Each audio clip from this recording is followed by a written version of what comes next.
On fête cette année les 400 ans de la mort de Shakespeare et une start-up du Vaucluse a eu l'idée de sortir un jeu vidéo sur le dramaturge anglais. Ce projet unique sortira en 2018. Frédéric Poré, Olivier Ducrot-Renaudin. Le scénario est déjà écrit. Le joueur devra résoudre 2 enquêtes. La première concerne l'identité de Shakespeare.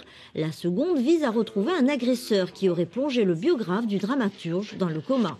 On ne va pas véritablement jouer le personnage. En fait, on va jouer dans sa tête, avec ses pensées, ses souvenirs et son esprit. Ce jeu vidéo séduira les jeunes adultes. On est vraiment dans un personnage qui est quand même très énigmatique lui-même, qui confond à la fois ses souvenirs et à la fois ce qu'il a lu de Shakespeare. Donc on va être vraiment dans une espèce de mélange de réel et imaginaire, dans lequel il va falloir justement trouver ce qu'il y a de réel. Donc oui, c'est tout à fait une enquête. Un univers londonien moderne se découvre au travers de 8 scènes, inspirées des œuvres de l'écrivain. Là, le héros se déplacera à l'intérieur du décor de Roméo et Juliette afin de découvrir les énigmes qui y sont cachées. Chaque décor nécessite 10 jours de travail.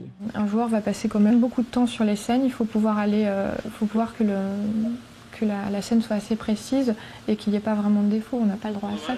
Pour respecter la mécanique du théâtre shakespearien, l'équipe a demandé l'aide de professeurs de l'Université d'Avignon, mais aussi d'autres experts. La première réunion de travail s'est faite avec Olivier Pi, directeur du Festival d'Avignon, qui est venu justement nous amener sa vision de Shakespeare et pour comment aujourd'hui un joueur moderne pourrait rentrer dans l'univers shakespearien.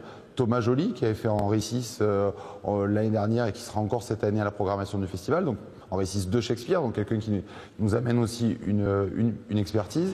La start-up n'en est pas à son coup d'essai. Elle a réalisé le jeu Space Origin. 20 000 abonnés âgés entre 25 et 30 ans y jouent en ligne. Un succès qui permet d'envisager une traduction en anglais avec la collaboration d'Orange et de Microsoft.